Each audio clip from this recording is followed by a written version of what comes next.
নমস্কার বন্ধুরা, গপ্পগাথায় তোমাদের সকলকে জানাই সুস্বাগতম। আমার এই চ্যানেলে থাকবে নানা স্বাদের গল্প এবং কবিতা।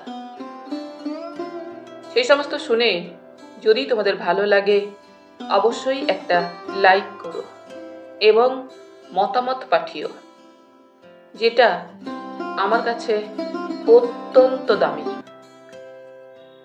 আর এই সমস্ত ভিডিওর নোটিফিকেশন পাওয়ার জন্য অবশ্যই চ্যানেলটিকে সাবস্ক্রাইব করে পাশে থাকা বেল আইকনটি প্রেস করে দিও। তাহলে চলো শুরু করা যাক আজকের গল্প। আজকের গল্প সৈয়দ মুস্তাফা সিরাজের লেখা রহস্য গল্প কা কা কা রহস্য। ৪৭ লক্ষ বীজকণিকা।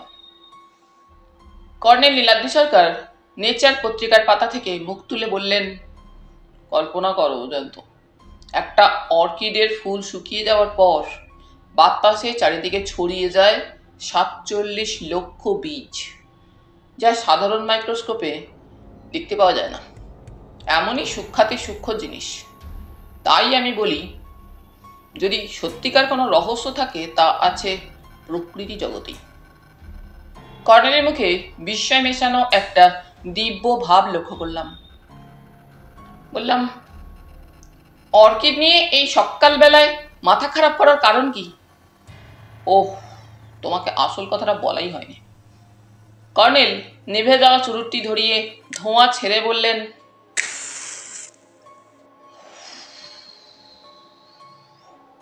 এগুলোকে বলা হয় ক্রাউন অর্কিড। দুটো কারণ আছে এর। একটা হলো এই অর্কিডের ফুল সোনালী রঙের ক্রাউন বা রাজমুকুটের মতো দেখতে। দ্বিতীয়টা হলো এগুলো খুব উঁচু গাছের ডগার দিকে ডালে থাকে, কাজেই ফুল ফুটলে সেই গাছটাকে মনে হয় মুকুট পরা রাজা। মাটি থেকে অন্তত ৪০ ফুট উঁচু হওয়া চাই গাছটা। গতবার ক্যালিফোর্নিয়ার ইয়োসেমিটি ন্যাশনাল পার্ক এলাকায় রেডউড গাছের ডগায় ক্রাউন অর্কিড দেখে এসেছি। জায়গাটার নাম মারিপোসা গ্রোভ। তো আজকের কাগজে ডোরবেল বাজিল। কর্নেল বিরক্ত হয়ে হাঁকলেন, ষষ্ঠী। একটু পরে ষষ্ঠী এক ভদ্রলোককে নিয়ে এলো কর্নেলের ড্রয়িং রুমে। ভদ্রলোকের পরনে যেমন তেমন প্যান্ট শার্ট, পায়ে সাধারণ চপ্পল, বয়স ৪০-৪২-এর মধ্যে। মুখে পোর খাওয়া ভাব, বিষণ্ণ এবং উত্তেজিত দেখাচ্ছিল তাকে। নমস্কার করে বললেন, নমস্কার, আমি গত রাতে আপনাকে ট্রাঙ্ক কল করেছিলাম ভীমগড় থেকে। কর্নেল বললেন, আপনি কাত্যায়ন সিংহ? আগে হ্যাঁ, আমাকে অকারণ পুলিশ অ্যারেস্ট করে দুর্ভোগে ফেলেছে। গতকাল জেলা জজের কোর্টে জামিনে ছাড়া পেয়েছি। আমার বিরুদ্ধে কোনো প্রমাণ নেই স্যার। ছোট কুমার বাহাদুর মরার সময় নাকি আমার নাম করে গেছেন, অথচ আমি তখন ধারে কাছে ছিলাম না। কাত্যায়নবাবু বললেন, আমাকে বাঁচান স্যার।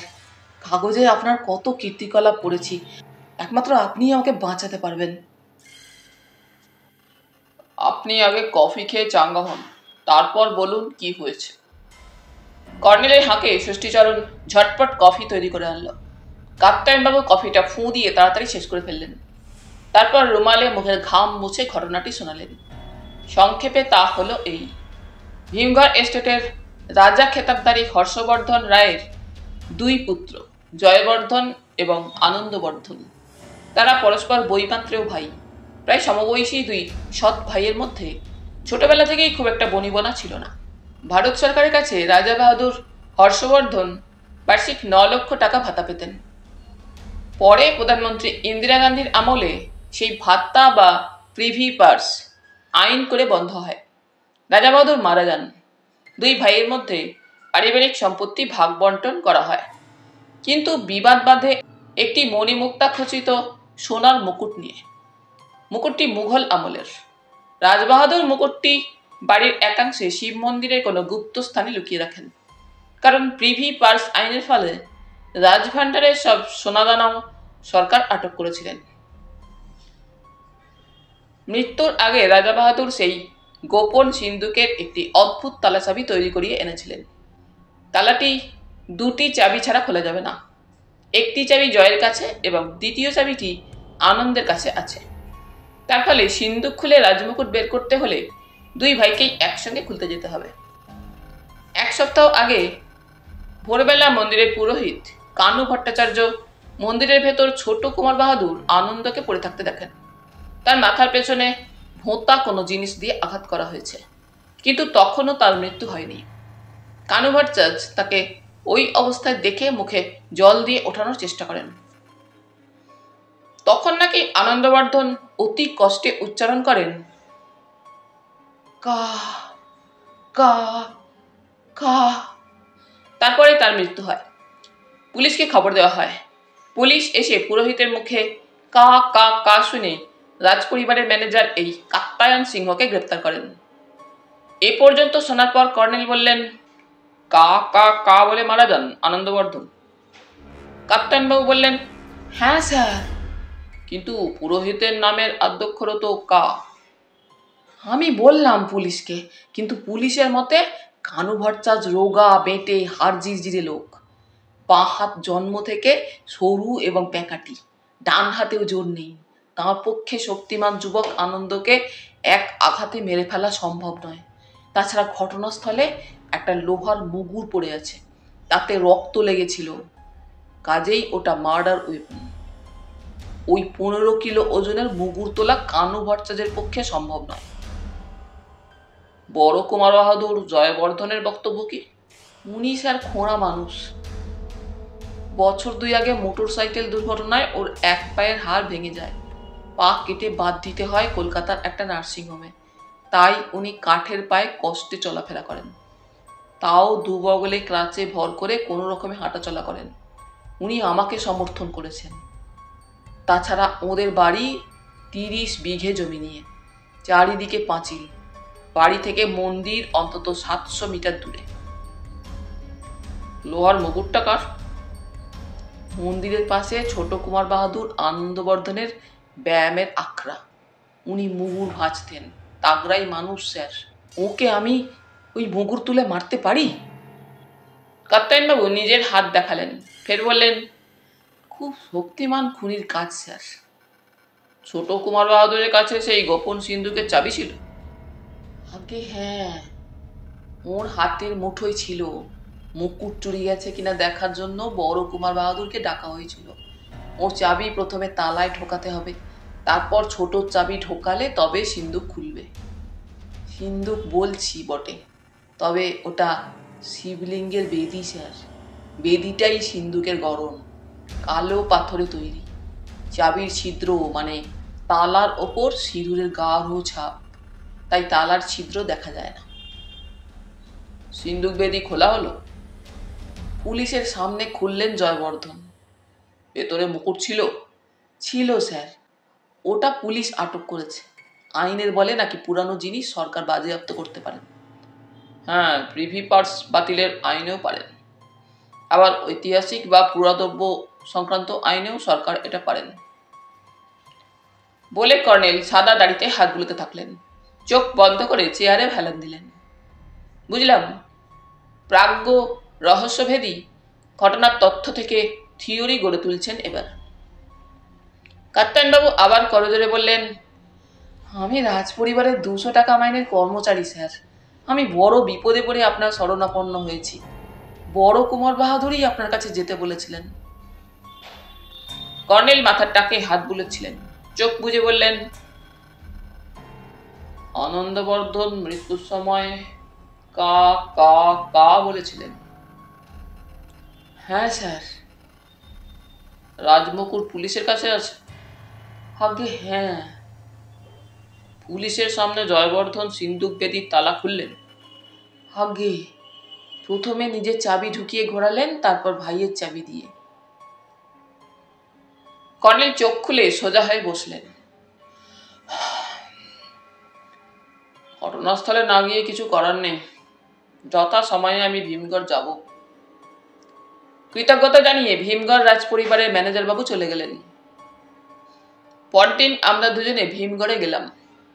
রাজবাড়ির চারিদিকে গভীর গড়খাই, তার উপর একটা ব্রিজ আছে। গড়খাই এখন গ্রীষ্মে শুকনো।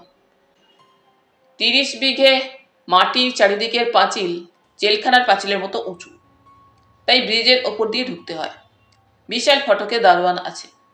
কর্নেলের গলা থেকে বাইনোকুলার এবং ক্যামেরা ঝুলছে। হাতে প্রজাপতি ধরা নেট স্টিক, যা দেখতে গোটানো ছাতার মতো। দারোয়ানকে 10টা টাকা দিয়ে রাজমন্দির দর্শনের ইচ্ছা প্রকাশ করলেন কর্নেল। দারোয়ানের কাছে জানা গেল, মন্দিরে জাগ্রত দেবতার দর্শনে মাঝে মাঝে টুরিস্ট আসে, তাতে দারোয়ানের কিছু রোজগার হওয়া স্বাভাবিক। ভেতরে ঢুকে দেখি একটেরে বিশাল প্রাচীন মন্দির ঘন গাছপালার ভেতর মাথা তুলেছে। রাজপ্রাসাদ একটু তফাতে, তার ওদিকে একটা চৌকো পুকুর। মন্দির দর্শনে পুরুত ঠাকুর কানুহরি ভট্টাচার্যকেও কিছু দক্ষিণা বা প্রণামী দিতে হলো। কানু ঠাকুর আমাদের গাইড হলেন। মন্দিরের গর্ভগৃহে ঢুকে দেখলাম কালো বেদিতে বসানো আছে প্রকাণ্ড শিবলিঙ্গ। কেমন একটা অস্বস্তিকর পরিবেশ। কথায় কথায় কর্নেল আনন্দবর্ধন কুমার বাহাদুরের মৃত্যুর ঘটনা জেনে নিলেন। কাত্তায়নবাবুর বর্ণনার সঙ্গে মিলে গেল। পিছন দিকে ব্যায়ামগারটিও দেখলাম আমরা। ঘাসের উপর মরচে ধরা একটা পেল্লায় লোহার মুগুর পড়ে আছে। যে মুগুরটি পড়ে আছে সে মুগুরটা মার্ডার ওয়েপন। সেটা পুলিশ নিয়ে গেছে। কানু ভট্টাচার্যের একটা হাত জন্মাবধি পঙ্গু, অন্য হাতে কোথায় আনন্দবর্ধনের লাশ পড়েছিল দেখিয়ে দিলেন। কর্নেল সব দেখে শুনে বেরিয়ে এলেন। কানু ভট্টাচার্য এসে বললেন, দুধ দিয়ে সাপ পুষেছিলেন রাজ পরিবার, সেই সাপ দংশেছে। ওই ম্যানেজার বাবু এই মুকুট চুরির লোভে মেরেছে ছোট কুমার বাহাদুরকে। কর্নেল বললেন, মৃত্যুর সময় কোনো কথা বলেননি উনি? ওই তো বললাম, কা কা কা বলেই খেঁচকি উঠল, তারপর সব শেষ। আমি একটু বড় কুমার বাহাদুরের সঙ্গে দেখা করতে চাই। ভাইয়ের শোক সামলাতে পারেননি। বনিমারা না থাকলেও ভাই তো বটে। কানু ভট্টাচার্য বললেন, চলুন তো দেখি। হলঘরে আমাদের বসিয়ে পুরুত ঠাকুর ভেতরে গেলেন। একটু পরে ক্রাচে ভর দিয়ে জয়বর্ধন এলেন। কর্নেল নিজের পরিচয় দিতেই তিনি খুব ব্যস্ত হয়ে আপ্যায়নের ব্যবস্থা করতে বললেন ভট্টাচার্য মশাইকে। তারপর বললেন, আমি কাত্তায়নকে আপনার কথা বলেছিলাম। ও সম্পূর্ণ নির্দোষ। আমার ধারণা আনন্দ মৃত্যুর সময় যন্ত্রণা প্রকাশ করেছিল। বোকা ভট্টাচার্য শুনেছে কা কা কা, আর পুলিশ তো সবসময় উদরপিণ্ডি বুদোর ঘাড়ে চাপাতে উস্তাদ। কর্নেল সাহেব, আমিও চাই আনন্দের মৃত্যু রহস্যের কিনারা হোক। কর্নেল বললেন, সিন্দুক বেদির 2টো চাবি তো এখন আপনার কাছে আছে। আছে, দেখাচ্ছি বলে জয়বর্ধন পকেট থেকে 2টো রিঙে ভরা 2টো চাবি বের করে দিলেন। কর্নেল চাবি দুটো খুঁটিয়ে দেখে বললেন, কোনটা আপনার চাবি? জয়বর্ধন দেখালেন, বললেন, আমার চাবি আগে তালায় ঢুকিয়ে 3 বার ঘোরাতে হবে, তবেই আনন্দের চাবি তালায় ঢুকবে। অথচ বুঝতে পারছি না কেন আনন্দ ব্যর্থ চেষ্টা করতে গেল। আমি বললাম, উনি আপনার চাবির নকল তৈরি করে নিতেও পারেন। জয়বর্ধন একটু হাসলেন। সেটাই আমার সন্দেহ ছিল, কিন্তু। কর্নেল বললেন, কিন্তু ওর কাছে সেই নকল চাবি পাওয়া যায়নি। জয়বর্ধন বললেন, যে ওকে মেরেছে সেই ওটা নিয়ে পালিয়ে গেছে। কানু ঠাকুর দমাস করে একটা শব্দ শুনেই মন্দিরে গিয়ে ঢুকেছিল। বেগতিক দেখে মন্দিরের পেছনের দরজা দিয়ে খুনি পালিয়ে যায়। আমি গিয়ে দেখেছিলাম পেছনের দরজা খোলা ছিল। কাত্তায়নবাবু কোথায় আছেন এখন? ওর বাড়িতে থাকতে পারে। বেচারা লজ্জায় কাউকে মুখ দেখাতে পারছে না। বাজার এরিয়ায় ওর বাড়ি। কর্নেল জয়বর্ধনের চাবিটা দেখিয়ে বললেন, এতে ইংরেজি ভি লেখা আছে কেন? বাবার খেয়াল, আমার চাবিতে ভি এবং আনন্দের চাবিতে পি লেখা আছে, দেখুন। সাহেব, আমি একটা প্রশ্ন করতে চাই। সঠিক জবাব পেলে কাত্তায়নবাবুকে বাঁচানো যাবে। জয়বর্ধন গম্ভীর হয়ে বললেন, বলুন। আপনি কি নিশ্চিত যে আপনার চাবিটা সে রাতে কেউ চুরি করে নিয়ে গিয়ে বেদির তলায় ঢুকিয়ে রেখে আসেনি, যাতে আনন্দবর্ধনের মুকুট চুরিতে সুবিধা হয়? খনি সাহেব, ঠিক এটা আমারও সন্দেহ। আমার চাবি শোবার ঘরের আলমারিতে লকারে ভরা ছিল। আমার স্ত্রী ঘটনার দিন কলকাতায় ছিলেন। সেই সুযোগে আমার কাজের লোক কাল্লু আনন্দের প্ররোচনায় টাকার লোভে এই কাজটা করতেও পারে। আমি তো সব সময় শোবার ঘরে থাকি না। কাল্লুর সঙ্গে একটু কথা বলতে চাই। জয়বর্ধন তেতো মুখে বললেন, শয়তানটাকে ঘাড় ধাক্কা দিয়ে তাড়িয়ে দিয়েছি, তবে পরে সন্দেহ হয়েছে কা কা কা বলে আনন্দ কাল্লুর কথা বলতে চাইনি তো। জয়বর্ধন আমাদের চা সন্দেশ খেতে পিদাপিদি করছিলেন। কর্নেল খেলেন না, উঠে দাঁড়িয়ে বললেন, চলি মিস্টার রায়, পরে আবার দেখা হবে। একটা সাইকেল রিক্সা নিয়ে আমরা এবার থানায় গেলাম। ওসি দিলীপ ব্রহ্ম কর্নেলকে দেখে অবাক হয়ে হাসতে হাসতে বললেন, কি কাণ্ড, আপনি ভীম করে? আশা করি পাখি প্রজাপতির খোঁজে আসেননি? না মিস্টার ব্রহ্ম। দিলীপবাবু চোখ বড় করে বললেন, মাই গুডনেস, রাজবাড়ির মার্ডার কেস? হাত তুলে তাকে থামিয়ে কর্নেল বললেন, আমি রাজমুকুটটা একবার দেখতে চাই মিস্টার ব্রহ্ম। একটু পরে দিলীপবাবু রাজমুকুটটা নিয়ে এলেন থানার মহাফেজ খানা থেকে। কর্নেল সেটা দেখার পর একটু হাসলেন। মিস্টার ব্রহ্ম, এটা নকল রাজমুকুট।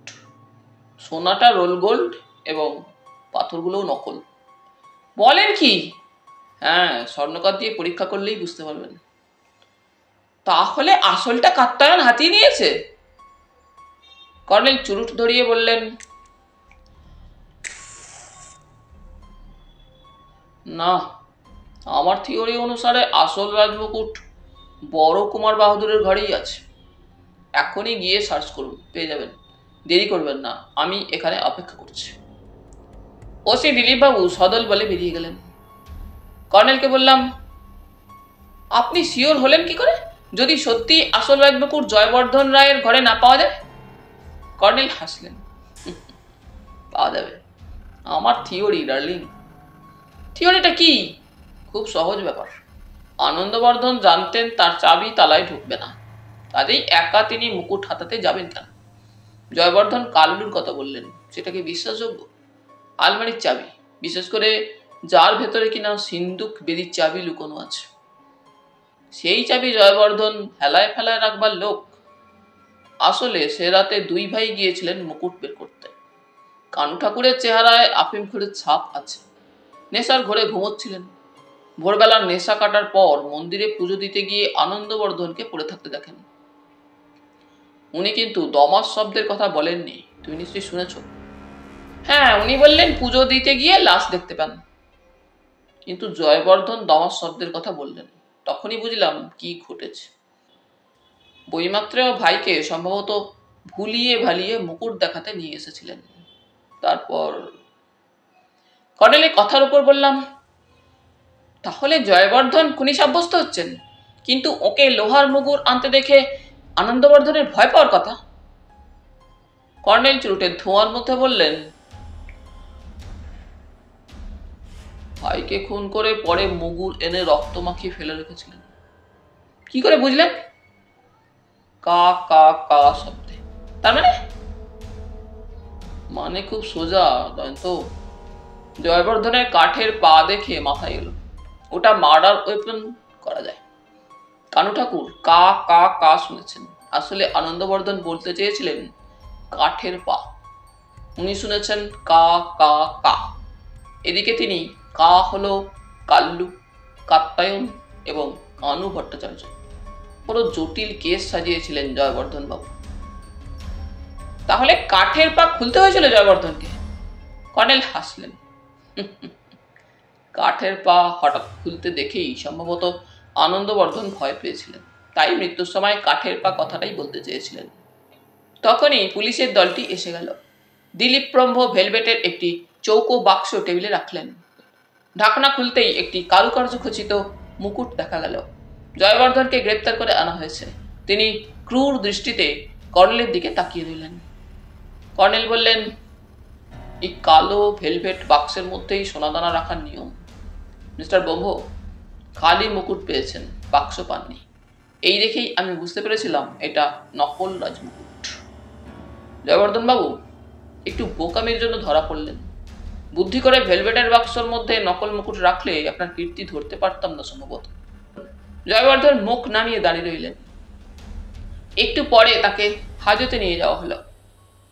বলল, চাবিতে ভি এবং পি কেন খোদাই করা বলুন কর্নেল? ভি ফর ভিক্টরি অর্থাৎ জয়, পি ফর প্লেজার অর্থাৎ আনন্দ। জয়বর্ধন এবং আনন্দবর্ধন। দিলীপবাবু হাসলেন। ঘরে খাল কেটে কুমিদানের মতো জয়বর্ধন বাবু আপনাকে আনিয়েছিলেন। কর্নেল বললেন, আসলে উনি আমাকে দিয়ে যাচাই করতে চেয়েছিলেন ওর মোডাস অপারেন্ডিতে কোনো খুঁত আছে কিনা, যাতে উনি ধরা না পড়েন। সবাই হেসে উঠল। আমি ভাবছিলাম, ক্রাউন অর্কিডের কথা বলতে বলতে ক্রাউন নিয়ে খুনের খবর আনা কি নেহাত আকস্মিক যোগাযোগ?